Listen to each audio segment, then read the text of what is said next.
കേരളത്തിന് പുറത്ത് ആദ്യത്തെ അയ്യപ്പ ക്ഷേത്രം കാശിയിലാണ്. മുഹൂർത്തം, ആചാരം തുടങ്ങിയിട്ടുള്ള എല്ലാ കാര്യങ്ങളുടെയും അവസാന വാക്ക് കാശി വിദ്വത് സഭയുടെ. ശങ്കരാചാര്യന്മാരെ പോലും നിശ്ചയിച്ചിരുന്നത് കാശി വിദ്വത് സഭയിലെ ശാസ്ത്രാർത്ഥങ്ങളിൽ കൂടെയാണ്.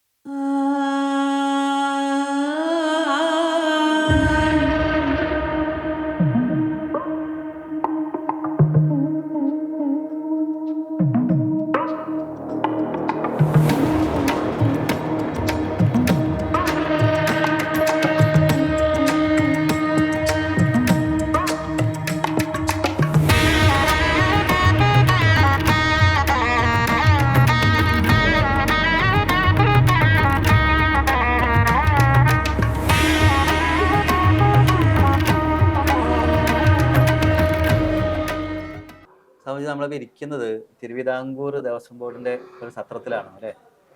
എനിക്കൊന്ന് ഒരുപാട് കാലം മുന്നേ തിരുവിതാംകൂർ രാജവംശം, കൊച്ചി രാജവംശം, ഇതൊക്കെ ഇവിടെ ഇതേപോലെ സത്രങ്ങൾ ഉണ്ടാക്കിയിട്ടുണ്ട്. അപ്പം അന്നത്തെ കാലത്ത് ഫ്ലൈറ്റ് ഇല്ല, ട്രെയിൻ ഉണ്ടോ എന്ന് എനിക്കറിയില്ല. അപ്പം ആ കാലഘട്ടത്തിൽ അവിടുന്ന് ഇവിടെ വന്ന് സത്രമൊക്കെ ഉണ്ടാക്കണമെങ്കിൽ, ഇവിടെ കൊട്ടാരങ്ങൾ ഉണ്ടാക്കണമെങ്കിൽ കാശിയും കേരളവും തമ്മിൽ ശക്തമായൊരു ബന്ധം ഉണ്ടാവണമല്ലോ. അതേപോലെ തന്നെ കാശിയും കാശ്മീരും തമ്മിൽ. ഞാൻ പറയുന്നത് വെച്ചാൽ ഈ ഒരു നാഷണൽ ഇൻ്റഗ്രേഷൻ, അതായത് ഭാരതം ഇന്ത്യ ബ്രിട്ടീഷുകാരുണ്ടാക്കിയാണ്. അതിനു മുമ്പ് ഇത് നാട്ടുരാജ്യങ്ങളായി തമ്മിത്തല്ലായിരുന്നു എന്നൊക്കെ പറയുമ്പോൾ അങ്ങനെ അല്ല. കാശി കേന്ദ്രമായിട്ട് ഭാരതത്തിൽ മുഴുവൻ ഒരു പ്രവർത്തനം നടന്നിരുന്നു എന്നുള്ളതിൻ്റെ തെളിവല്ലേ.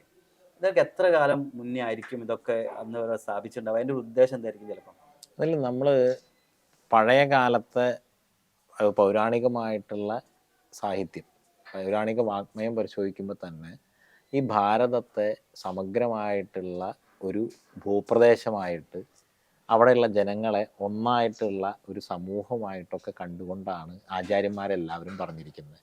അത് ഇന്ന് നമ്മുടെ ഇന്ത്യ എന്ന് പറയുന്നതിൽ പല സംസ്ഥാനങ്ങളായി കിടക്കുന്നത് കുറച്ചുകൂടി സ്വാതന്ത്ര്യമുള്ള രാജ്യങ്ങളായിരുന്നു എന്നുള്ളൊരു വ്യത്യാസമേ ആ ഒരർത്ഥത്തിൽ ഉണ്ടായിരുന്നുള്ളൂ.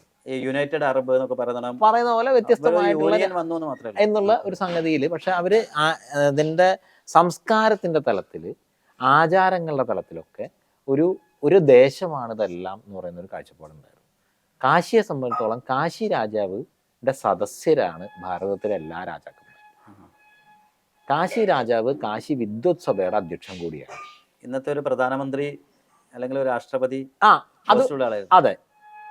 അപ്പൊ അതില് ഏറ്റവും പ്രധാനം വിദ്വാനായിരുന്നു എന്നുള്ളതാണ്. നമ്മൾ കേരളത്തിൽ പറഞ്ഞു കഴിഞ്ഞപ്പോൾ കൊടുങ്ങല്ലൂർ രാജാവ്. കൊടുങ്ങല്ലൂർ അത്ര വലിയ രാജ്യമൊന്നുമല്ല, ആ ഒരു ചെറിയ പ്രദേശമേ ഉള്ളൂ. പഴയ കാലത്ത് കൊടുങ്ങല്ലൂരിന്റെ ഒരു പ്രാധാന്യം അത്രയായിരുന്നു. അപ്പോൾ അവര് അതുപോലെ ആണ് കാശിയുടെ ഒരു ചിത്രം. അപ്പൊ കാശി ചെറിയൊരു രാജ്യമാണ്. കാശി രാജാവിന് സൈന്യം ഉണ്ടായിരുന്നില്ല, കാരണം കാശി ആരും ആക്രമിക്കില്ല. അപ്പൊ അതിനെ ഔറംഗസീബ് ആക്രമിക്കുമ്പോഴാണ് മധുസൂദന സരസ്വതി സ്വാമികൾ കാശി രാജാവിനോട് പറഞ്ഞിട്ട് സന്യാസിമാരുടെ സൈന്യത്തെ, അഖാഡയെ കാശി വിശ്വനാഥന്റെ സൈന്യമായിട്ട് വിളിച്ച് കാശിയിലേക്ക് കൊണ്ടുവരുന്നത്, ജൂനാഗഡിൽ നിന്ന് കൊണ്ടുവരുന്നത്. അപ്പോൾ അങ്ങനെ ഭാരതത്തിലെ എല്ലാ രാജാക്കന്മാരുടെയും കൊട്ടാരങ്ങൾ അതുകൊണ്ട് കാശിയിലുണ്ട്. നമ്മുടെ കേരളത്തിലെ ഒരു ഇതായി കഴിഞ്ഞാൽ ആറാട്ടുപുഴ പൂരത്തിന് കാശി വിശ്വനാഥന് പീഠഹൊട്ട് പൂജയുണ്ട്. ഞാൻ ആദ്യം കാശിയിൽ വരുന്ന ദിവസം, അന്ന് നമുക്ക് അങ്ങനെ അറിയില്ല, പക്ഷെ ആറാട്ടുപുഴ പൂരമായിരുന്നു. അപ്പം ഇവിടെ 1 മണിക്കൂർ ക്ഷേത്രം അടച്ചിടും. അപ്പൊ ഇവിടുത്തെ ആളുകൾ പറയാണ്, എന്താ അടച്ചിട്ടിരിക്കുന്നതെന്ന് ചോദിക്കുമ്പോൾ, ദക്ഷിണത്തിൽ എവിടെ എന്തോ ഒരു ഉത്സവം നടക്കുന്നുണ്ട് അത്രേ. അങ്ങോട്ട് പോയതാണ്. ഏതോ കാലത്ത്, എന്ന് തുടങ്ങിയെന്ന് നമുക്കറിയില്ല, എങ്ങനെ തുടങ്ങിയെന്ന് അറിയില്ല. അതായത് 20 കൊല്ലത്തോളം മുമ്പ് വരുമ്പോൾ അന്നുണ്ടായ ഒരു ഇതാണ്. അതുപോലെ പത്മനാഭസ്വാമി ക്ഷേത്രത്തിൽ ഒരു ഗോപുരം കാശി രാജാവിന് ഇരിക്കാൻ വേണ്ടിയിട്ടുള്ളതാണ്. അവിടുത്തെ ക്ഷേത്രത്തിലെ ചടങ്ങുകൾ, ഉത്സവങ്ങൾ, കാര്യങ്ങളൊക്കെ വരുന്ന സമയത്ത് കാണാൻ വേണ്ടി ഇരിക്കാൻ വേണ്ടിയിട്ടുള്ളതാണ്. അദ്ദേഹം വന്നിട്ടോ ഇരുന്നിട്ടോ അല്ല, ആ സ്ഥാനം അവിടെ കൊടുത്തിട്ടുണ്ട്. അപ്പൊ അതുപോലെ ഇപ്പൊ ബദ്രിനാഥ് ക്ഷേത്രത്തിലെ പൂജാരി കേരളത്തിൽ നിന്നാണ്. അത് ടെഹ്രി രാജാവ് കേരളത്തിലെ തിരുവിതാംകൂർ രാജാവിന് കത്തയക്കുക ചെയ്യായിരുന്നു പഴയ കാലത്ത്, ഇന്നതായി അടുത്ത ആളെ അയക്കണം എന്ന് പറഞ്ഞിട്ട്. അപ്പൊ നമ്മൾ തമാശയ്ക്ക് പറയാറെന്ന് തിരുവിതാംകൂർ രാജാവിന് ദേഷ്യമുള്ള ആൾക്കാരെ വിടുന്ന അവിടെ പോയാൽ പിന്നെ ഇന്നത്തെ പോലെ തിരിച്ചു വരിക അങ്ങനെയുള്ള സൗകര്യം ഒന്നുമില്ലല്ലോ. അപ്പൊ അങ്ങനെ ഭാരതം മുഴുവൻ പരസ്പരമായിട്ടുള്ളൊരു ബന്ധവും കാര്യങ്ങളും ഒക്കെ ഉണ്ടായിരുന്നു. അപ്പോൾ കാശി വിദ്വതയുടെയും മറ്റെല്ലാ സംസ്കാരങ്ങളുടെയും ഒരു കൂടിച്ചേരലിൻ്റെയും അത്തരത്തിൽ, അതായത് മുഹൂർത്തം, ആചാരം തുടങ്ങിയിട്ടുള്ള എല്ലാ കാര്യങ്ങളുടെയും അവസാന വാക്ക് കാശി വിദ്വത് സഭയുടെയാണ്. ഇവൻ ശങ്കരാചാര്യന്മാരെ പോലും നിശ്ചയിച്ചിരുന്നത് കാശി വിദ്വത് സഭയിലെ ശാസ്ത്രാർത്ഥങ്ങളിൽ കൂടെയാണ്. അപ്പൊ അങ്ങനെയുള്ള ഒരു വലിയ പ്രാധാന്യം കാശിക്കുന്നുണ്ട്. അങ്ങനെയാണ് കൊച്ചിയുടെയും തിരുവിതാംകൂറിന്റെയും ഒക്കെ കൊട്ടാരങ്ങൾ ഇവിടെ ഉണ്ടായത്. ആ കൊട്ടാരങ്ങളുടെ തന്നെ വേറൊരു സംഗതി ഇപ്പൊ ഇവിടെ നമ്മൾ പല ചില ഒരു കേരളത്തിലെ ഒരു പഴയ ആശ്രമത്തിലെ രേഖകൾ ഇങ്ങനെ നോക്കിയപ്പോൾ അതില് ഇപ്പൊ നമ്മൾ ഈ സത്രം എന്ന് പറയുന്നത് പൊതുവിൽ അത് കൊച്ചി അല്ലെങ്കിൽ അങ്ങനെ അതിന്റെ രാജാക്കന്മാരുടെ ഒരു നിർമ്മിതി എന്നുള്ളതിലാണ്. പക്ഷെ അതിൽ അവർ വലിയൊരു പങ്ക് വഹിച്ചിട്ടുണ്ട് നിർമ്മിതിയിൽ. പക്ഷെ അതിന്റെ തുടക്കം ഉജ്ജയിൻ സ്വദേശിയായിട്ടുള്ള മധ്യപ്രദേശിലെ ഉജ്ജയിനിൽ നിന്ന് കാശിയിലേക്ക് വന്ന ജ്ഞാനഭാസ്കരാനന്ദ എന്ന് പറയുന്ന സ്വാമിജി അന്ന് 1919 ആ ഒരു സമയത്താണ് ആ രേഖ മലയാളികളിൽ നിന്ന് 5200 രൂപ പിരിച്ച് സ്ഥലം വാങ്ങിയതാണ്. അന്നത്തെ കാലത്ത് 5000 രൂപ. അന്നത്തെ കാലത്ത് എന്നിട്ട് അത് കേരളത്തിലെ വരുന്ന തീർത്ഥാടകർക്ക് സത്രം നിർമ്മിക്കുന്നതിന് വേണ്ടിയിട്ട്. പക്ഷെ അതിൻ്റെ ഉദ്ഘാടനം തറക്കല്ലുകളിൽ നിർവഹിപ്പിച്ചിരുന്നത് കൊച്ചി രാജാവിനെ കൊണ്ടാണ്. ശങ്കരാചാര്യസ്വാമികളുടെ പ്രതിഷ്ഠ ചെയ്ത് പൂജ ചെയ്തതായിട്ടും പിന്നെ അതിൻ്റെ മറ്റുള്ള കാര്യങ്ങൾക്ക് വേണ്ടിയിട്ട് ജനങ്ങളുടെ സഹകരണം അഭ്യർത്ഥിച്ചുകൊണ്ടുമാണ്. പിന്നെ അതിനുശേഷം അവിടുത്തെ കേരളത്തിൻ്റെ അന്നത്തെ രാജാക്കന്മാരുടെ കാലത്തെ തിരുക്കൊച്ചി കാലത്തെ ഫോറസ്റ്റ് കൺസർവേറ്റർ മരം എത്തിക്കുന്നതിനെ കുറിച്ചുള്ള കത്തിടപാടുകൾ അതിനകത്തുണ്ട്. അപ്പോൾ അവിടുന്ന് മരം കൊണ്ടുവന്നിട്ട് ഇവിടെ കൊണ്ടുവന്നിട്ടുണ്ടാവാം. അത് എത്തിക്കുന്നതിനെ കുറിച്ചിട്ട് എങ്ങനെയാ എത്തിക്കാൻ പറ്റുക ആലോചിക്കാം എന്നൊക്കെ പറഞ്ഞിട്ടാണ് കത്ത്. അപ്പോൾ അതൊക്കെ കാണിക്കുന്നത് ഇത്തരത്തിലുള്ള വലിയൊരു ബന്ധം. അത് ചെയ്യുന്നത് അതിനൊരു മുൻകൈ എടുക്കുന്നത് ഉജ്ജയിനിയിലെ സ്വാമിജിയാണ്, ജ്ഞാനഭാസ്കരാനന്ദ സ്വാമിജി എന്ന് പറഞ്ഞിട്ടാണ്. പക്ഷെ പിന്നീട് അതിന്റെ നിർമ്മാണത്തിലും അതിന്റെ നടത്തിപ്പിലും ഒക്കെ രാജാക്കന്മാര് മുഴുവൻ കാര്യം ഉത്തരവാദിത്വം ഏറ്റെടുത്തിട്ടുണ്ടാവും. അന്ന് അങ്ങനെയാണല്ലോ, സന്യാസിമാർക്ക് വേണ്ടിയിട്ടുള്ള എല്ലാ കാര്യവും രാജാക്കന്മാരാണ് ചെയ്തു കൊടുക്കുക.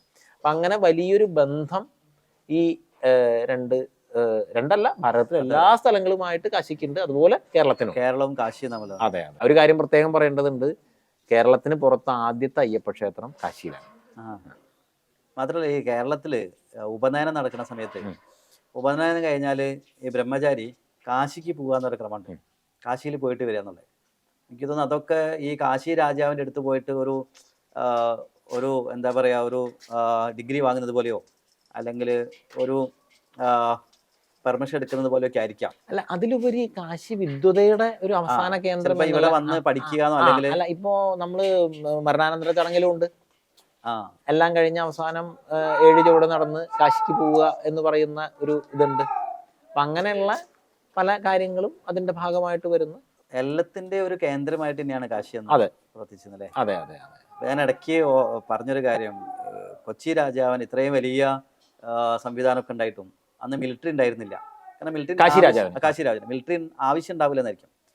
മധുസൂദാനന്ദ സ്വാമികള് സന്യാസിമാരെയാണ് ഇവിടെ, അഖാഡകളെയാണ് കൊണ്ടുവന്നത്. അപ്പൊ അന്നത്തെ സന്യാസിമാര് ഒരു സൈന്യം പോലെ തന്നെയാണ് കാശിനെ സംരക്ഷിച്ചിരുന്നത് അല്ലേ? അതെ. അതായത് അഖാഡ പുരാതന കാലത്ത് ദത്താത്രേയ ഭഗവാനാണ് പരമാചാര്യനായിട്ടിരിക്കുന്നത്. ആ അഖാഡയെ മറ്റ് സന്യാസ വ്യവസ്ഥയെ പുനഃസ്ഥാപനം ചെയ്തതുപോലെ തന്നെ ശങ്കരാചാര്യ സ്വാമികളാണ് അതിനെ ദശനാമി സമ്പ്രദായത്തിൽ അഖാഡകളായിട്ട് പിന്നീട് പുനഃസംഘടിപ്പിക്കുന്നത്. അപ്പോൾ ആ സമയം തൊട്ടേ അഖാഡകള് സനാതന ധർമ്മത്തിന്റെ സംരക്ഷകരാണ്, ധർമ്മസേനാനികളാണ്. അവർ ജൂനാഗഡ്, ഗിർനാറിൽ, ഗുജറാത്തിൽ ദത്താത്രേയന്റെ ചരണപാതുക സ്ഥലമായിട്ടുള്ള അവിടെയാണ് അഖാഡകൾ കേന്ദ്രമാക്കിയിരുന്നത്. ഉത്തരകാശിയിലാണ് അത് ശങ്കരാചാര്യരുടെ ആദ്യത്തെ അവർക്ക് ദീക്ഷ കൊടുക്കുന്നത്. അവിടെയാണ് ഒരു മൂലസ്ഥാനം എന്ന് പറയുന്നത്. അതിനുശേഷം അവർ അങ്ങനെ ജൂനാഗഡിൽ ദത്താത്രേയന്റെ ചരണപാതുക സ്ഥാനമാണ് കേന്ദ്രമാക്കിയിരുന്നത്. അപ്പം അവിടെ നിന്ന് കാശിയെ ഔറംഗസീബ് ആക്രമിക്കുന്ന സമയത്താണ് കാശിയിലേക്ക് മുഗളന്മാരെ ആക്രമിക്കുമ്പോൾ കാശിയെ രക്ഷിക്കുന്നതിന് വേണ്ടിയിട്ട് വിശ്വനാഥന്റെ സൈനികരായിട്ട് സന്യാസിമാരെ കൊണ്ടുവരികയാണ്. ജൂന അഖാഡ എന്ന് പറയാ ഈ ജൂനാഗഡിൽ ഉണ്ടായതുകൊണ്ടാണോ ജൂന അഖാഡ? അതായത് ഏറ്റവും പഴയ അഖാഡ ആ ഒരു ഇതിലാണ്. അപ്പൊ ആ പഴയ അഖാഡയുടെ സ്ഥലമായതുകൊണ്ടാണ് ജൂനാഗഡ് എന്ന് പറയുന്ന അവിടുത്തെ ഇതിന് ആ പേരും വന്നത്. വളരെ കൃത്യമായ ഒരു വ്യവസ്ഥ പണ്ട് മുതലേ ഭാരതത്തിലുണ്ട്. എല്ലാ തരത്തിലും ഇപ്പൊ നമ്മുടെ ജീവിതത്തിൽ അതുണ്ട്. അത് അങ്ങനെയുള്ളതുണ്ടല്ലോ, നമ്മൾ ഈ സമഷ്ടിയും വെഷ്ടിയും ഒന്നായിട്ട് ഒരേപോലെ കാണുമ്പോൾ, അതായത് നമ്മുടെ ശരീരത്തിൽ എത്രത്തോളം ക്രമീകൃതമാണോ സുഘടിതമാണോ നമ്മുടെ ശരീര വ്യവസ്ഥ, അതുപോലെ തന്നെയാണ് സാമാജിക വ്യവസ്ഥയെയും ഈ ദേശവ്യവസ്ഥയും ഒക്കെ പുരാതന കാലത്ത് ആചാര്യന്മാര് ചേർത്ത് നിർത്തിയിരുന്നത്. ഞാൻ പറയുന്നത് മാധവജി ഒരിക്കലും പറയണ്ടായി, ഈ ഒരു ന്യാസത്തില് രാഷ്ട്രന്യാസം എന്ന് പറയുന്ന ശരീരത്തിൽ ഭാരതത്തിലെ മുഴുവൻ ശക്തിപീഠങ്ങളെ ന്യസിക്കുന്നൊരു പദ്ധതി ഉണ്ട് ഓരോ സ്ഥലത്ത്. അദ്ദേഹം പറഞ്ഞത് നമ്മൾ വ്യക്തി സാധക ശരീരവും രാഷ്ട്ര ശരീരവും ഒന്ന് തന്നെയാണ്.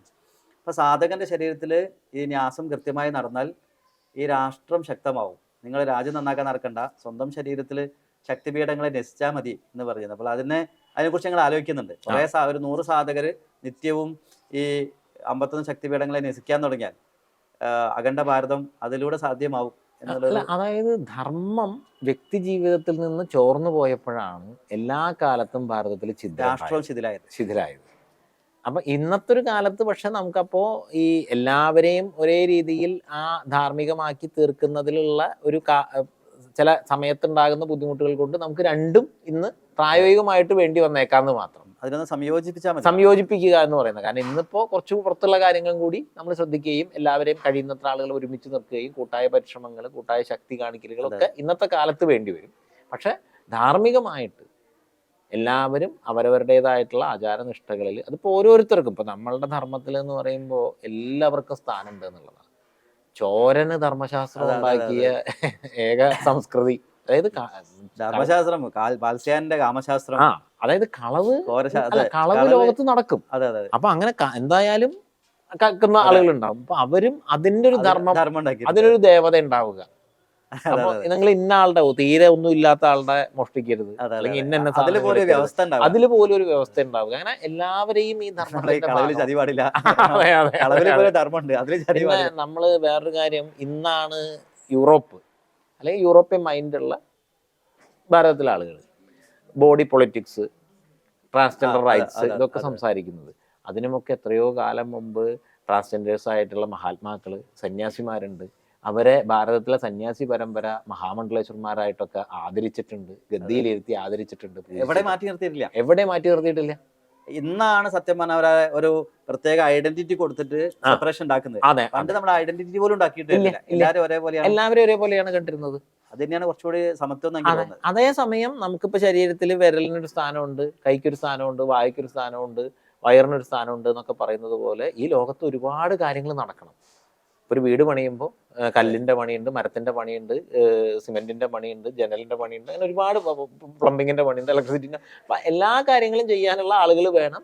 അവരവരുടേതായിട്ടുള്ള കാര്യങ്ങൾ ചെയ്താലാണ് ഇതുപോലെ ഭംഗിയായിട്ട് നിൽക്കുകയും ചെയ്യുള്ളൂ. അപ്പോൾ അതിനെ ആ സ്ഥാനത്ത് അതിൻ്റെതായിട്ടുള്ള എല്ലാ ആദരവോടും കൂടിയിട്ടും എല്ലാത്തിൻ്റെയും ഒരു കൂട്ടായ്മ എന്നുള്ള നിലയിലുമാണ് ചേർത്ത് നിർത്തിയത്. ഞാനും മനസ്സിലാക്കിയത്, ഭാരതത്തില് ജോലിന്റെ അടിസ്ഥാനത്തിലോ വർണ്ണത്തിന്റെ അടിസ്ഥാനത്തിലോ ഒന്നും ആരെയും വലുതെന്നോ ചെറുതെന്നോ പറഞ്ഞിരുന്നില്ല.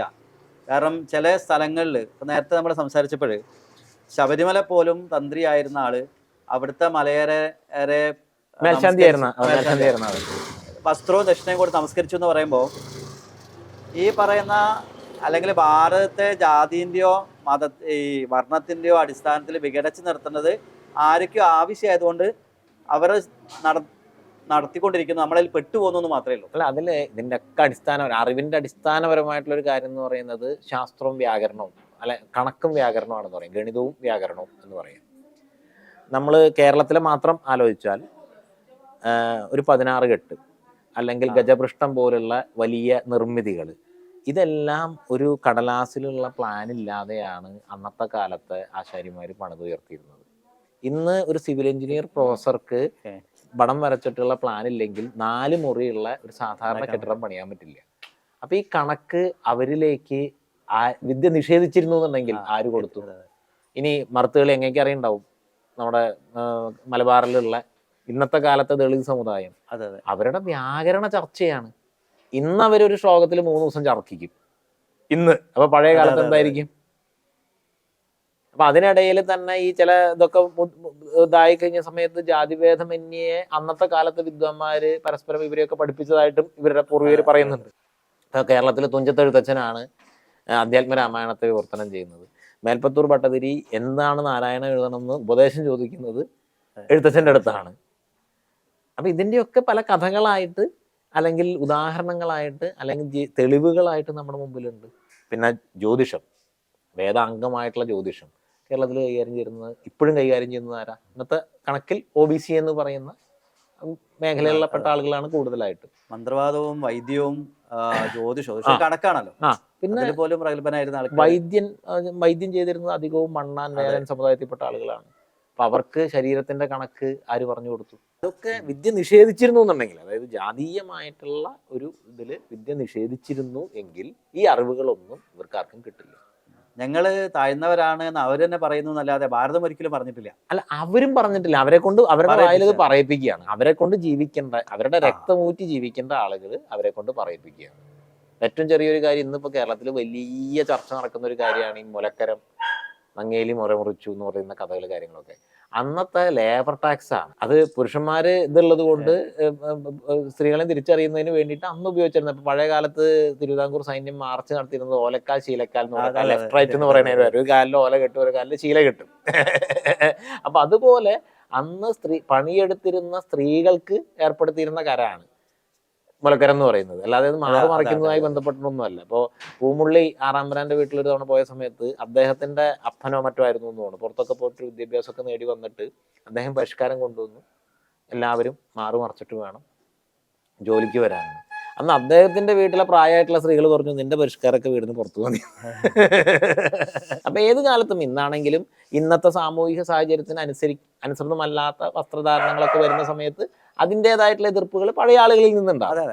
അതല്ലാതെ ഈ പിന്നെയും മുല മുറിക്കുന്നതും മറ്റേ നങ്ങേലി മുല മുറിച്ചു എന്നുള്ളതൊക്കെ ഈ അധിനിവേശ സംസ്കൃതി ഉണ്ടാക്കിയ കഥകളാണ്. ആ കഥകളുടെ ആഴം എന്ന് പറഞ്ഞാൽ അവസാനത്തെ പെരുമാള് സുന്ദരമൂർത്തി നായനാരുടെ കൂടെ കൈലാസാരോഹണം ചെയ്തതിൻ്റെ ചടങ്ങുകൾ ഇപ്പോഴും തിരുവഞ്ചിക്കുളം ക്ഷേത്രത്തിൽ നടക്കുന്ന കേരളത്തിൽ തെയ്യത്തിൻ്റെ തോറ്റമ്പാട്ടുകളിൽ വരെ ഇദ്ദേഹം ഇസ്ലാമായി മക്കത്ത് പോയി എന്നുള്ളത് ഇഴുകി ചേർത്തിട്ടുണ്ട്. അപ്പം അങ്ങനെയാണ് ഇസ്ലാമിസ്റ്റ് ഇവാഞ്ചലിസ്റ്റ് അധിനിവേശം നമ്മുടെ സംസ്കൃതിയുടെ ഉള്ളിലേക്ക് നുഴഞ്ഞു കയറി ഇതിനെ മോശമായി ചിത്രീകരിക്കുന്ന, ഇതിനെ ഭിന്നിപ്പിക്കുന്ന കഥകളും അതിൻ്റെ ഈ ചരിത്രത്തെ വളച്ചൊടിക്കലുകളും ഒക്കെ ഉണ്ടാക്കി തീർത്തിരിക്കുന്നു. നമ്മൾ ഇതിനെക്കുറിച്ച് തിരിച്ചറിയാന്നുള്ളതിനെയാണ് ഇതിൻ്റെ ഏറ്റവും വലിയ അതെ ആത്മാഭിമാനമുള്ളവർ. അതെ, ആത്മാഭിമാനമുള്ള ആൾക്കാർ. ഇൻഫ്യൂരിറ്റി കോംപ്ലക്സ് ആണല്ലോ. ഇൻഫ്യൂരിറ്റി കോംപ്ലക്സ് ഉണ്ടാകുന്ന സുപ്യൂരിറ്റി കോംപ്ലക്സ് ആണ് ഏറ്റവും വലിയ അപകടം എന്ന് പറയുന്നത്. ഞാൻ ചെറുതാണെന്നുള്ള തോന്നൽ ഞാൻ വലുതാണെന്ന് കാണിക്കാൻ വേണ്ടിയിട്ടുള്ള. അല്ല, ഇവിടെ റാണി ലക്ഷ്മിബായും ഝാൻസി റാണി അങ്ങനെയുള്ള ആളുകളൊക്കെ രാജ്യം ഭരിച്ചുകൊണ്ടിരുന്നിരുന്ന കാലത്ത് യൂറോപ്പ് സ്ത്രീയുടെ വായില് 30 പല്ലും പുരുഷന്റെ വായില് 32 പല്ലും എണ്ണാണ്ട് ആചാര്യം പറഞ്ഞിട്ടുണ്ടെന്ന് പറഞ്ഞുകൊണ്ടിരിക്കുകയാണ്. അവിടെ സ്ത്രീകളെ ലേലം ചെയ്തുകൊണ്ട് ജീവിക്കുകയാണ്. അതെ. അല്ല, അന്ന് ബ്രിട്ടീഷുകാർ പോലും സ്ത്രീകൾക്ക് വോട്ടവകാശം നൽകുന്നതിന് അടുത്ത കാലത്താണ്. ഇവിടെ അനാദി കാലം മുതലേ അല്ല, അവര് രാജ്യം ഭരിച്ചിട്ടുണ്ട്. വിദ്യുത്സഭയിൽ വരെ വിദ്യുത്സഭയിൽ സ്ത്രീകൾ ഉണ്ടായിട്ടുണ്ട്, രാജ്യം ഭരിച്ചിട്ടുണ്ട്. മന്ത്രദർശികളായിട്ടുള്ള മന്ത്രം തുടങ്ങുന്നത് ലോപാമുദ്രയിൽ നിന്നാണ്. ഗാർഗിക്കും മാത്രയ്ക്കും ഗുരുകുലങ്ങൾ ഉണ്ടായിരുന്നു. അതെ അതെ, മഹാ യൂണിവേഴ്സിറ്റികൾ. അതെ അതെ അതെ. ആ ഒരു തരത്തില് ആണ് ഇവിടത്തെ ഇത് നിലനിന്ന് പോരുന്നത്. എനിക്ക് തോന്നുന്നു ഭാരതത്തിന്റെ ചരിത്രവും അല്ലെങ്കിൽ സംസ്കാരം പഠിക്കാത്ത തന്നെയാണ് നമ്മുടെ ഇടയിൽ ഉണ്ടാവുന്ന ഈ കുത്തിത്തിരിപ്പിന്റെ ആൾക്കാരുടെ വിജയം. അതെ അതെ. അല്ല, അവര് ഭാരതത്തിന്റെ ചരിത്രവും സംസ്കാരവും എന്നുള്ളത് മാത്രമല്ല, ആധുനിക കാലത്തെ കാര്യങ്ങൾ പോലും അവര് വളച്ചൊടിക്കുകയോ അല്ലെങ്കിൽ ഒന്നുകിൽ വായിച്ചിട്ടില്ല, അല്ലെങ്കിൽ വായിച്ചതിനെ വളച്ചൊടിക്കുക. അതെ, ഈ അറിവുള്ള ആൾക്കാർ പോലും ഇതിൽ പെട്ടു എന്നുള്ളതാണ്. അറിവുള്ള ആൾക്കാർ ശരിക്കും അറിവുള്ള ആൾക്കാർ പെടുന്നില്ല. അവര് അറിവിനെ ദുരുപയോഗം ചെയ്യുക. അവർക്ക് കിട്ടുന്ന അറിവിനെയും അല്ല, അവർക്ക് കിട്ടുന്ന ഡിഗ്രിയെ ദുരുപയോഗം ചെയ്യുക. ഞാൻ നേരത്തെ പറഞ്ഞ ഒരു പോയിന്റിലേക്ക് തിരിച്ചു വരാം. പണ്ട് കാലത്ത് സന്യാസിമാർ ചെയ്ത തപസ് അതുകൊണ്ടാണ് ഭാരതം സംരക്ഷിക്കപ്പെട്ടിരുന്നത്. ഇന്ന് സന്യാസിമാർ തപസ് ചെയ്യുന്നുണ്ട്. അത് കൂടാതെ സാധാരണക്കാരനും കൂടി അത് മനസ്സിലാക്കി തപസ് ചെയ്താൽ നമുക്ക് അഖണ്ഡ ഭാരതത്തിലേക്ക് അല്ലെങ്കിൽ ഭാരതത്തിന്റെ ആ പഴയ തേജസ്സിലേക്ക് തിരിച്ചു വരാൻ പറ്റും എന്ന് സ്വാമിജിക്ക് അഭിപ്രായമുണ്ടോ? അല്ല, അന്നും സന്യാസിമാര് മാത്രമല്ല തപസ് ചെയ്തിരുന്നത്, സാധാരണക്കാരൻ തപസ് ചെയ്തിരുന്നത്. ഉപനിഷത്തിലെ മഹാഭാരതത്തിലുള്ള വ്യാധഗീതയുടെ അതെ വ്യാധന്റെ കഥ. കൗശികൻ എന്ന് പറയുന്ന മഹാതപസ്സിക്ക് ബ്രഹ്മജ്ഞാനം ഉപദേശിക്കുന്നത് ചന്തയിലെ ഇറച്ചിവെട്ടുകാരനാണ്. വ്യാധഗീത ഉണ്ട്. ഇടക്കാലത്ത് എവിടെയോ പോയി നഷ്ടപ്പെട്ടു. അല്ല, അത് അധിനിവേശം വന്നപ്പോ, അതായത് അതുവരെ ഒരു സാമൂഹിക വ്യവസ്ഥയുണ്ട്. ഇപ്പൊ കേരളത്തിലെ കാര്യം ആലോചിച്ചാൽ സ്വകാര്യ സ്വത്ത് ഉണ്ടായിരുന്നില്ല, ബ്രഹ്മസ്വം ദേവസ്വം ആയിരുന്നു. അപ്പൊ ബ്രഹ്മസ്വവും ജാതീയമായിട്ടുള്ളതല്ല, മഠങ്ങളുടെ വിദ്യാകേന്ദ്രങ്ങളുടെ ആയിരുന്നു. വിദ്യാകേന്ദ്രങ്ങളുടെ സ്വത്തും ഇപ്പുറത്ത് ദേവാലയങ്ങളുടെ സ്വത്തുമായിരുന്നു. അത് ഓരോ കാര്യങ്ങൾക്ക് വേണ്ടി ഓരോരുത്തർ അതിൻ്റെ ട്രസ്റ്റിമാര്, കസ്റ്റോഡിയന്മാരാണ്, ഇങ്ങനെ ഉണ്ടായിരുന്നുള്ളൂ. പക്ഷെ അധിനിവേശം വന്നപ്പോൾ, അതായത് മുഗളാക്രമണം വന്നു, ബ്രിട്ടീഷ് ആക്രമണം വന്നു, അതിൻ്റേതായിട്ടുള്ള അധിനിവേശം അത് കേരളത്തിലുണ്ടാകുന്നതെന്നുള്ളതല്ല, ഭാരതത്തിലുണ്ടായി കഴിഞ്ഞപ്പോൾ അതിൻ്റെ ഒരു ഭീതി, അല്ലെങ്കിൽ അതിൻ്റെ ഒരു ആശങ്കകൾ എല്ലായിടത്തും വന്നു. ഇത് വരുന്ന സമയത്ത് എൻ്റെ എന്ന് പറയുന്ന ഒരു സാധനം സംരക്ഷിക്കാനുള്ള ഒരു സ്വാർത്ഥത എല്ലാവരിലും ഉണർന്നു. എൻ്റെ കാര്യം എൻ്റെ മകനും എൻ്റെ മകന് അല്ലെങ്കിൽ എൻ്റെ മരുമകന് അങ്ങനെ ആവണം, ഞാൻ ഇരിക്കുന്ന പൊസിഷൻ അങ്ങനെ ആവണം, ഞാൻ കൈകാര്യം ചെയ്യുന്ന സ്വത്ത് അങ്ങനെ ആവണം എന്നുള്ള രീതിയിലുള്ള ചിന്തകൾ വന്നു. അപ്പം അതിന് വേണ്ടിയിട്ടുള്ള വളച്ചൊടിക്കലുകൾ വന്നു. അപ്പം അധികാരത്തിനോട് ചേർന്ന് നിൽക്കുന്നവർ ഇന്നും നമുക്കറിയാലോ, അധികാരത്തിനോട് ചേർന്ന് നിൽക്കുന്ന ആളുകൾ കേരളത്തിലെ തന്നെ ഉദാഹരണങ്ങൾ എടുക്കുമ്പോൾ, കേരളത്തിൽ മാത്രമല്ല എല്ലായിടത്തും അധികാരത്തിനോട് ചേർന്ന് നിൽക്കുന്ന ആളുകൾ അവരുടേതായിട്ടുള്ള എല്ലാ തരത്തിലുള്ള സംഗതികളും ചെയ്യുന്നത് പോലെ അന്നത്തെ കാലത്തും അധികാരത്തിനോട് ചേർന്ന് നിൽക്കുന്ന ആളുകൾ എല്ലാ തരത്തിലുള്ള കാര്യങ്ങളും ചെയ്തു. ഞാൻ വേറൊരു കാര്യം, ഈ അന്ന് ഈ രാജ്യത്ത് ഇത്തരം വിഷയങ്ങൾ അല്ലെങ്കിൽ ഓരോ നാട്ടിലും ഓരോ പ്രശ്നങ്ങൾ ഉണ്ടാകുമ്പോൾ ഉത്തരേന്ത്യയിലൊക്കെ നമുക്ക് എന്നും കാണുന്നത് എല്ലാ സ്ഥലത്തും ഓരോ അവിടുത്തെ രാജാവൻ അല്ലെങ്കിൽ അവിടെ പ്രധാനമന്ത്രിയോ അവിടുത്തെ മുഖ്യമന്ത്രിയോ അവിടുത്തെ മന്ത്രിമാരൊക്കെ ആണെങ്കിൽ പോലും അവരെ മുകളിൽ ഒരു അഖാഡയോ അല്ലെങ്കിൽ ഒരു സംസ്ഥാനം ഉണ്ടായിരുന്നു. തമിഴ്നാട്ടിലാണ് ആധീനങ്ങൾ, എല്ലാവരും അവിടെ പോയി നമസ്കരിക്കുക, എല്ലാ കാര്യങ്ങൾക്കും ചെയ്യുന്ന ഒരു ക്രമം ഉണ്ടായിരുന്നു. അതുകൊണ്ട് നോർത്തിലൊക്കെ ഇപ്പോഴും ആ സംസ്കാരം നിലനിൽക്കുന്നുണ്ട്. ഇപ്പം ഏത് മന്ത്രിയാണെങ്കിൽ പോലും ഒരു സന്യാസിക്ക് കൊടുക്കുന്ന ബഹുമാനം വളരെ വലുതാണ്. ഉത്തരേന്ത്യയിലൊക്കെ നമുക്ക് കാണാൻ പറ്റുന്നതാണ്, ഏതൊരു സന്യാസിനെ കണ്ടാൽ നമസ്കരിക്കുന്ന ഒരു സംസ്കാരം, അവർക്കത് അറിയുന്നുണ്ട്. തമിഴ്നാട്ടിലും കുറേ നമുക്കത് കാണാൻ പറ്റും, ആധീനങ്ങളൊക്കെ ഉള്ള സമയത്ത്. കേരളത്തിൽ നമുക്ക് ആ സംസ്കാരം പണ്ടുണ്ടായിരുന്നു എന്ന് എനിക്ക് തോന്നുന്നത്. അത് പൂർണ്ണമായിട്ട് നഷ്ടപ്പെട്ടതിന് ശേഷമാണോ ഈ ഇന്നത്തെ ഒരു ബഹുമാനമില്ലായ്മയിലേക്ക് അല്ലെങ്കിൽ സനാതന സംസ്കാരത്തിൻ്റെ ഒരു തകർച്ച അല്ലെങ്കിൽ ഒരു എന്താ പറയുക, ഒരു അറിവില്ലായ്മ വന്നതുകൊണ്ടാണോ, അല്ലെങ്കിൽ ആ അറിവ് കൊടുക്കാനുള്ള ആൾക്കാരില്ലാത്തതുകൊണ്ടാണോ? അല്ല, അത് കേരളത്തിൽ ഉണ്ടായിരുന്നു എന്ന് തോന്നുന്നു എന്നുള്ളതല്ല. കേരളത്തിൽ രാജാക്കന്മാരെ സംബന്ധിച്ചിടത്തോളം അത് ഉണ്ടായിരുന്നു എന്ന് മാത്രമല്ല, നമ്മൾ നേരത്തെ സംസാരിച്ച ഈ ജാതീയമായിട്ടുള്ള കാര്യങ്ങളും സ്വാഭാവികമായിട്ടും പല ചർച്ചകളിലും പൽപ്പുവിന് ജോലി നിഷേധിച്ചു എന്നൊക്കെ പറയുന്ന കാര്യങ്ങളുണ്ട്. സാമൂഹികമായിട്ടുള്ള വ്യവസ്ഥയുടെയും ആ സമയത്തുണ്ടാകുന്ന ചില വ്യക്തികളുടെ ചില കാര്യങ്ങളുടെയൊക്കെ ഭാഗമായിട്ടുണ്ടാവാം. പക്ഷേ ഗുരുദേവൻ ഉള്ളിടത്താണ് കോടതി എന്ന് കൽപ്പന ഇറക്കിയ തിരുവിതാംകൂർ രാജാവാണ്. ശ്രീനാരായണ ഗുരു SNDP യോഗവുമായിട്ട് കേസ് വന്നപ്പോൾ ആ കേസിൻ്റെ കാര്യത്തിന് നോട്ടീസ് അയച്ച സമയത്ത് തിരുവിതാംകൂർ രാജാവ് ഉത്തരവ് ഇറക്കിയത് കോടതി ഗുരുദേവൻ്റെ അടുത്തേക്ക് പോകണം, ഗുരുദേവൻ ഉള്ളിടത്താണ് കോടതി, ഗുരുദേവനെ കോടതിയിൽ കയറ്റരുതെന്നാണ്. ആ സമയത്ത് പോലും ആ കാലഘട്ടം വരെ. രണ്ടാമത്, ജാതി ഭേദമെന്നെ വേദം പഠിപ്പിക്കുന്ന സദാനന്ദ ഗുരുദേവന് കൊട്ടാരക്കരയിൽ 300 ഏക്കർ സ്ഥലമാണ് രാജാവ് കൊടുത്തത്. കേരളത്തിൽ ആ ഒരു സംസ്കാരം ഉണ്ടായിരുന്നു. സദാനന്ദ ഗുരുദേവന്റെ നിഷ്ഠാപീഠത്തിലെ അംഗം, അതായത് ബ്രഹ്മനിഷ്ഠാ മഠം എന്നാണ് അദ്ദേഹത്തിന്റെ വിദ്യാലയങ്ങളുടെ പേരുണ്ടായിരുന്നത്. മഠത്തിലെ അംഗമായിരുന്നു അയ്യങ്കാളി. അയ്യങ്കാളി അതുകൊണ്ട് അന്ന് മഠത്തിൽ പോലെ എന്ന് വിളിച്ചിരുന്നു. അങ്ങനെയാണ് സദാനന്ദ ഗുരുദേവന്റെ ഒരു ആ പ്രചോദനം കൊണ്ടാണ് സുബ്രഹ്മണ്യ ശിവ തമിഴ്നാട്ടിൽ സ്വാതന്ത്ര്യ സമരത്തിന് ഇറങ്ങുന്നത് പോലെ അയ്യങ്കാളി കേരളത്തിൽ നവോത്ഥാന ശ്രമങ്ങളിൽ ഇറങ്ങുകയും ശ്രീമൂലം പ്രജാസഭയിൽ ഈ ഗുരുക്കന്മാരുടെ ഒരു നിർദ്ദേശം കൊണ്ട് കൂടിയാണ് ശ്രീമൂലം പ്രജാസഭയിൽ അയ്യങ്കാളി അംഗമാകുന്നത്. അപ്പൊ അങ്ങനെയുള്ള രീതിയിൽ രാജാക്കന്മാര് ഗുരുക്കന്മാരുടെ ഉപദേശം തേടുകയും ഗുരുക്കന്മാരെ ആചാര്യസ്ഥാനത്തിരുത്തിക്കൊണ്ടുള്ള ഉപദേശം നേടുകയും അതിനനുസരിച്ച് ഭരണം ചെയ്യുകയും ഉപദേശങ്ങളൊന്നും ഇല്ലാതെ പോലും ഗുരുക്കന്മാരെ മാനിക്കുകയും ചെയ്തിരുന്ന ഒരു സംസ്കൃതി കേരളത്തിലുണ്ടായിരുന്നു. അടുത്ത കാലത്ത് വരെ ഉണ്ടായിരുന്നു. ഗുരുദേവന്റെ കാലഘട്ടത്തിൽ വരെ അല്ല, അതെ, ഗുരുദേവന്റെ അതായത് സ്വാതന്ത്ര്യം കിട്ടുന്നതിന് മുമ്പ് എന്തിൽ നിന്ന് എന്തിലേക്കുള്ള സ്വാതന്ത്ര്യം എന്നുള്ളതാണ് അവിടെയൊക്കെ ഒരു ഇതായിട്ട് വരുന്നത്. ഈ ഒരു സംസ്കാരം തിരിച്ച് കേരളത്തിൽ തിരിച്ചു വരാൻ എന്ത് പ്രവർത്തനം നമുക്ക് ചെയ്യാൻ പറ്റും? മത വിഷയം കൊണ്ടാണോ അതില്ലാത്തത്? അങ്ങനെ ഒരു പ്രശ്നം വന്നപ്പോൾ മതേതരനാണല്ലോ എല്ലാ മലയാളിയും. അതെ, ആ വിഷയം കൊണ്ടാണോ? അല്ല, ഇതില് എന്തുകൊണ്ടാണ് അധികാര സ്ഥാനത്തുള്ളവര് ഒരു കാര്യങ്ങളെ ആദരിക്കുകയും മാനിക്കുകയും ചെയ്യുന്നതെന്ന് പറയുന്നത് അവരെ ജനങ്ങൾ മാനിക്കുകയും ആദരിക്കുകയും ചെയ്യുന്നു എന്നുള്ളത്. സമാജം അതിന് തയ്യാറായ സമാജം വ്യക്തിയിലാണ് മാറ്റം വരുന്നത്. സമാജം ആചാര്യനെ അംഗീകരിക്കുന്ന ആദരിക്കുന്ന ഒരവസ്ഥ, ഒരു സാമൂഹിക വ്യവസ്ഥ കേരളത്തിലുണ്ടായാൽ ഈ അധികാരം ആചാരം നമസ്കരിക്കുന്ന അവസ്ഥയുണ്ട്. ആ ഒരു മൂവ്മെന്റ് ആണ് ഇനി നമുക്ക് തിരിച്ചു കൊടുക്കുന്നത്. സാധാരണക്കാരൻ ബഹുമാനിക്കാൻ തുടങ്ങിയാൽ മതി. അതെ, അപ്പം രാജ്യം അനുസരിച്ച് മാറിക്കോളും. രാജ്യത്തിന്റെ നിയമത്തിനനുസരിച്ച് സാധാരണക്കാരൻ പോവല്ല വേണ്ടത്. സാധാരണക്കാരന്റെ സംസ്കാരത്തിനനുസരിച്ച് രാജ്യം പരുവപ്പെടും. അതായത് ഉത്തരഭാരതത്തിൽ വന്നാൽ ഏത് സ്ഥാപനത്തിലും നിങ്ങൾക്കൊരു ഗുരുവിന്റെ ഫോട്ടോ കാണാം. ഏത് ബിസിനസ് സ്ഥാപനത്തിലും ഏത് വീട്ടിലും. ഒരു ഗുരുസ്ഥാനത്തിന്റെ ഫോട്ടോ കാണാം. അപ്പൊ നമ്മൾ ഈ അധികാരികളെ കുറ്റം പറയുന്നതിൽ അർത്ഥമൊന്നുമില്ല. ഇല്ല, നമ്മളെ തന്നെ കുറ്റം പറഞ്ഞാൽ മതി. നമ്മളെ തന്നെ കുറ്റം പറഞ്ഞാൽ മതി. നമ്മൾ നമ്മുടെ ശക്തി കാണിച്ചാൽ നമ്മൾ മാനിക്കുന്നതിന് അവരും മാനിക്കും. അതെ, അത് തന്നെയാണ് അതിന്റെ ഒരു കൺക്ലൂഷൻ. ഇപ്പൊ നമ്മള് മറ്റുള്ള മതങ്ങളുടെയൊക്കെ കേരളത്തിൽ കാണുന്നത് അതുകൊണ്ടാണ്.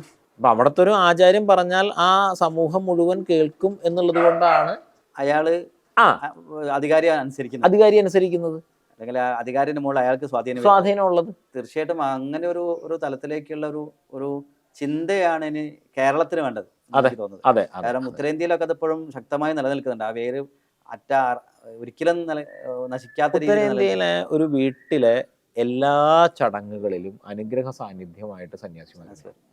ഒരു വിവാഹം നടക്കുകയാണ്, വിവാഹത്തിന്റെ മുമ്പ് വീട്ടിൽ സന്യാസിമാരെ വിളിച്ചു വരുത്തി ഭണ്ഡാരം നടത്തി അനുഗ്രഹം വാങ്ങിക്കും. ഒരു കുട്ടി ജനിച്ചു, വീട്ടിൽ സന്യാസിമാരെ വിളിച്ചു വരുത്തി അനുഗ്രഹം വാങ്ങിക്കും. ജോലിക്ക് പോവുകയാണ്, സന്യാസിമാരെ വിളിച്ചു വരുത്തി അല്ലെങ്കിൽ ആശ്രമത്തിൽ ചെന്ന് കണ്ടോ അനുഗ്രഹം വാങ്ങിക്കും. ഒരു പുതിയ സ്ഥാപനം തുടങ്ങുകയാണ്, സന്യാസിമാർക്ക് ഭണ്ഡാരം നടത്തി അനുഗ്രഹം വാങ്ങിക്കും. അത് ഇവിടെ ഇപ്പൊ സന്യാസി എന്ന് പറഞ്ഞു കഴിഞ്ഞാൽ ആ സന്യാസി നല്ലതാണോ ചീത്തയാണോ, ആ സന്യാസിക്ക് അങ്ങനെ കുഴപ്പമുണ്ടോ ഇങ്ങനെ കുഴപ്പമുണ്ടോ ഒന്നുമില്ല. ആള് ഇവിടെ പറയും വസ്ത്രം ഇട്ടിട്ടുണ്ടോ, പരമ്പരയെ നമസ്കരിക്കുക, ഗദ്ദിയെ നമസ്കരിക്കുക, വരച്ച കാര്യങ്ങളൊന്നും നിങ്ങൾ. തീർച്ചയായിട്ടും നമ്മളൊരു മൂല്യച്യുതി അല്ലെങ്കിൽ കേരളം എന്നൊരു മൂല്യച്യുതി അനുഭവിക്കുന്നുണ്ടെങ്കിൽ അതിന്റെ ഒരു അടിസ്ഥാന കാരണം ഇത് തന്നെയാണെന്ന് എനിക്ക് തോന്നുന്നത്. അപ്പൊ അവിടെ എവിടെയാണോ നമുക്ക് നഷ്ടപ്പെട്ടത് അവിടെ തന്നെ നമ്മൾ വീണ്ടും രണ്ട് കാര്യങ്ങൾ. അതായത് ഒന്ന്, നമ്മള് ആചാര്യന്മാര് നമ്മുടെ സമാജത്തിന് പകർന്നു തന്നിരിക്കുന്ന, അതായത് നമ്മളെ ശാരീരികമായും മാനസികമായും കരുത്തരാക്കാനും അഭിവൃദ്ധിക്കും പകർന്നു തന്നിരിക്കുന്ന ആചാരാനുഷ്ഠാനങ്ങളുടേതായിട്ടുള്ള ഒരു സംസ്കൃതിയുണ്ട്. അതിൽ ഏറ്റവും ലളിതവും ഏറ്റവും ശക്തവുമായ നാമജപത്തെ വരെ നമ്മൾ കൈയൊഴിഞ്ഞു. രണ്ട് തരത്തിലാണ് നമ്മൾ എങ്ങനെയാണ് ധർമ്മത്തിൽ മുന്നോട്ട് പോകേണ്ടതെന്നുള്ളതിൻ്റെ ഒരു ഉപദേശം തരുന്ന സ്ഥലമാണ് സന്യാസിമാർ അല്ലെങ്കിൽ ആചാര്യന്മാർ. എല്ലാ കാലത്തും നമ്മൾ എല്ലാ നാട്ടുക്ഷേത്രങ്ങളിൽ ചെന്നാലും അവിടെ യോഗീശ്വരൻ അങ്ങനെയൊക്കെ പറഞ്ഞിട്ട് നമുക്കൊരു മൂലയ്ക്കൊരു പ്രതിഷ്ഠാനം. ആ ഗ്രാമത്തിൽ അങ്ങനെ ഒരു ആചാര്യൻ ഉണ്ടായിരുന്നു. ഇപ്പുറത്ത് വന്നു കഴിഞ്ഞാൽ അതിന് വേണ്ട ഊർജം തരുന്നതാണ് നമ്മുടെ ആചാരാനുഷ്ഠാനങ്ങളും ക്ഷേത്രങ്ങളും ദേവതാ സങ്കേതങ്ങളും ഒക്കെ. അപ്പം നമ്മളിത് രണ്ടും കൈവിട്ടു. അതായത് നമ്മുടെ ഉപദേശങ്ങൾക്ക് കിട്ടുന്ന ഒരു ഇതും കൈവിട്ടു, ആചാരാനുഷ്ഠാനങ്ങൾ നമുക്ക് ഊർജം തരുന്ന ആചാരാനുഷ്ഠാനങ്ങളെയും കൈവിട്ടു. ഇത് രണ്ടും ഇതിൻ്റെ ഒരു ഇതാണ്. അപ്പൊ ആചാരാനുഷ്ഠാനങ്ങൾ നമ്മൾ കൃത്യമായിട്ട് ചെയ്താൽ ഗുരു നമ്മുടെ ജീവിതത്തിൽ ഉണ്ടാവും. നമുക്ക് ഏറ്റവും വലിയൊരു അനുഗ്രഹമാണ് ജീവിതത്തിൽ ഗുരു ഉണ്ടാവുക എന്നുള്ളതാണ്. ജീവിതത്തിൽ ഒരു ഗുരുനാഥൻ ഇല്ലാത്ത ആളെയാണ് ഭാരതം അനാഥൻ എന്ന് വിളിച്ചിരുന്നത്. ഇവിടെ ഭിക്ഷ ഇന്ന ആളുകൾ എടുക്കാൻ പാടുള്ളൂ എന്നുണ്ട്.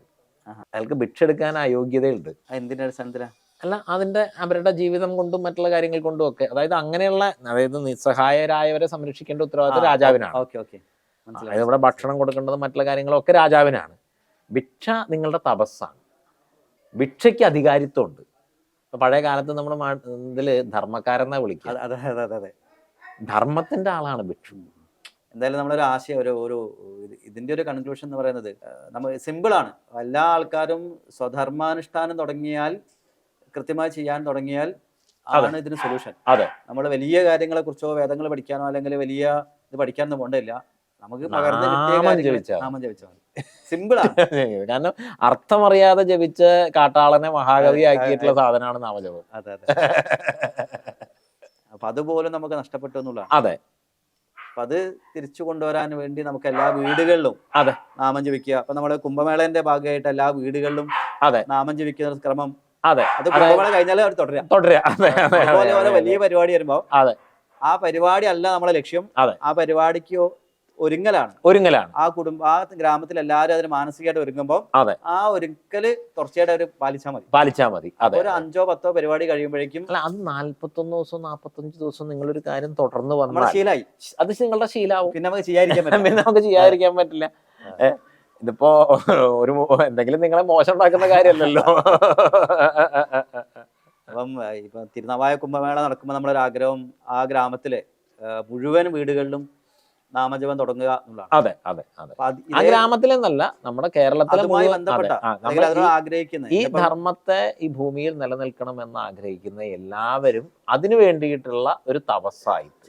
അത് അവനവന ഉത്കർഷം ഉണ്ടാവണം, എന്നാലേ ദേശത്തിനുള്ളിൽ. അപ്പൊ അവനവന്റെ ഉത്കർഷത്തിനും ദേശത്തിന്റെ ഉത്കർഷത്തിനും വേണ്ടിയിട്ടുള്ള ഒരു മഹാസങ്കല്പത്തോടെ എല്ലാ ദിവസവും ഒരു ഉരുവാണെങ്കിൽ ഒരു ഉരു, എത്ര ഉരുവാണെങ്കിൽ അത്ര ഒരു വിളക്ക് കത്തിച്ച് ആ ഒരു സങ്കല്പത്തോട് നമ്മളിപ്പം അങ്ങനെ അപ്പം കുംഭമേളയോടനുബന്ധിച്ച് ആദ്യം പറയുമ്പോൾ കേരളത്തിൽ അല്ലെങ്കിൽ മുഴുവൻ മലയാളികളും അതെ ഹൃദയത്തിൽ കുംഭമേളനെ കാണുന്ന അല്ലെങ്കിൽ നമ്മളുടെ ഈ സംസ്കാരത്തെ കാണുന്ന എല്ലാവരും ഇന്ന് മുതൽ അതെ സന്ധ്യാസമയത്ത് കുടുംബത്തിലെല്ലാവരും ഒരുമിച്ചിരുന്ന് ആ. ഒരു വിളക്ക് കൊളുത്തിയിട്ട് നാമം ജപിക്കാം. അതെ. എന്ത് നാമം എന്ന് പറയുന്നുണ്ട് അതിന്? നമ്മൾ അത് നാവാമുകുന്ദന്റെ സന്നിധിയിലാണ് നമ്മൾ നടക്കുന്നത്. അത് വൈഷ്ണവ ദിവ്യദേശമാണ്. അതുകൊണ്ട് നമ്മൾ ആ കുംഭമേളയിൽ നമ്മൾ എടുക്കുന്ന പ്രധാനപ്പെട്ട സമയം, അതായത് ജനുവരി 18 തൊട്ട് ഫെബ്രുവരി 3 വരെയുള്ള സമയം അവിടെ നവകോടി നാരായണ അർച്ചന അവിടെ വന്നു ചേരുന്ന എല്ലാവരും ചേർന്ന് അഖണ്ഡമായിട്ട് നടത്തുന്നുണ്ട്. അപ്പം അതിൻ്റെ ഭാഗമായിട്ട് അഷ്ടാക്ഷരി തന്നെ ഓം നമോ നാരായണായ എന്ന മന്ത്രം തന്നെ എല്ലാ വീടുകളിലും അത് ഈ ഒരു സങ്കല്പത്തോടു കൂടി അത് ഇന്ന് തൊട്ട് തുടങ്ങുന്നുണ്ടെങ്കിൽ ഇന്ന് തൊട്ട് ഏറ്റവും ചുരുങ്ങിയത് മാഘം തുടങ്ങുന്ന ജനുവരി 3 തൊട്ട് ഫെബ്രുവരി 15 ശിവരാത്രിയിൽ അത് സമാപിക്കുന്ന സമയം വരെ എന്നുള്ളതിലേക്കാണ് നമ്മളതൊരു അതിൻ്റെ ഒരു പ്രാർത്ഥനയിലേക്ക് എല്ലാവരും ഉൾച്ചേരുന്നതിന് വേണ്ടിയിട്ട് അഭ്യർത്ഥിക്കും. നമ്മള് കേരളം കാശിയിൽ എങ്ങനെയാണ് തിരുവിതാംകൂർ ദേവസ്വത്തിന്റെ ഒരു സത്രം വന്നത് എന്ന് വെറുതെ കൊച്ചിയുടെ വന്ന് തുടങ്ങിയ ഒരു ചർച്ചയാണ്. ആ ചർച്ച ചെന്ന് അവസാനിക്കുന്നത് ഭാരതം മുഴുവൻ ഒരേ പോലെ ചിന്തിച്ചിരുന്ന ഒന്നായിരുന്നു. അതിനെ നിയന്ത്രിച്ചിരുന്നത് നമ്മുടെ തപസ്സായിരുന്നു, സാധനയായിരുന്നു. ആ ഭാരതം നേരിട്ട അത്രയും ആക്രമണങ്ങൾ ലോകത്ത് മറ്റൊരു രാജ്യവും നേരിട്ടില്ല. എന്നിട്ടും ഭാരതം നിലനിന്നിരുന്നത് നമ്മൾക്ക് ആ സാധനം ഉണ്ടായിരുന്നു എന്നുള്ളതുകൊണ്ടാണ്. ആ സാധനം തിരിച്ച് ആരംഭിക്കുക എന്നുള്ളത് മാത്രമാണ് ഇതിൻ്റെ ഒരു പരിഹാരമായിട്ടുള്ളത്. അതെ, ഇന്ന് മുതൽ ഈ ഒരു സനാതന സംസ്കാരം ശക്തമായി മുന്നോട്ട് അടുത്ത തലമുറയിലേക്ക് കൈമാറണമെന്ന് ആഗ്രഹിക്കുന്നവര് മിനിമം അവരെങ്കിലും തുടങ്ങുക. നമ്മളിപ്പം ഞാനെപ്പോഴും പറയാറുണ്ട്, ഈ ലോകത്തിന് തിന്മ വരണം എന്ന് ആഗ്രഹിക്കുന്ന ഒരു 5% ആൾക്കാരേ ഉള്ളൂ. അത്രേ ഉള്ളൂ. 95% ആൾക്കാരും നന്മ വരണം എന്ന് ആഗ്രഹിക്കുന്നവരാണ്. പക്ഷെ എന്നിട്ട് എന്തുകൊണ്ട് ഇത്രയും തിന്മ ഉണ്ടായെന്ന് വെച്ചാൽ ഈ 5% ആൾക്കാർ 100% ആ പണി എടുക്കുന്നുണ്ട്. 95% ഫേസ്ബുക്കിൽ പോസ്റ്റ് ഇടുക, വെറുതെ വർത്താനം പറയാനല്ലാതെ ഒരു പണി എടുക്കുന്നില്ല. അപ്പൊ നമ്മൾ ആ പണിയെടുത്താൽ മതി. ജപം തുടങ്ങുക എന്നുള്ളതാണ്. വർത്താനം കുറിക്കുക, നമ്മൾ ചെയ്ത് കാണിക്കുക. ചെയ്ത് കാണിക്കുമ്പോൾ അത് കുട്ടികൾ കോപ്പി ചെയ്യും, തലമുറകൾ കോപ്പി ചെയ്യും. അപ്പൊ നമ്മൾ ഇന്ന് മുതൽ കുംഭമേള പ്രമാണിച്ച് സന്ധ്യാസമയത്ത് കുടുംബത്തിലെല്ലാവരും ഒരുമിച്ച് ആരൊക്കെയാണോ ഉള്ളത് അവരെല്ലാവരും ഒരുമിച്ച് വരുന്ന ഒരു വിളക്ക് കൊളുത്തി സാധാരണ നാമങ്ങൾ ജപിക്കുന്നതോടൊപ്പം കുറച്ച് സമയം 5 മിനിറ്റെങ്കിലും ഓം നമോ നാരായണായ ജപിക്കുക കുംഭമേള കഴിയുന്നത് വരെ. അതിനുശേഷം അത് തുടർന്ന് മുന്നോട്ട് കൊണ്ടുപോകും. നമസ്കാരം.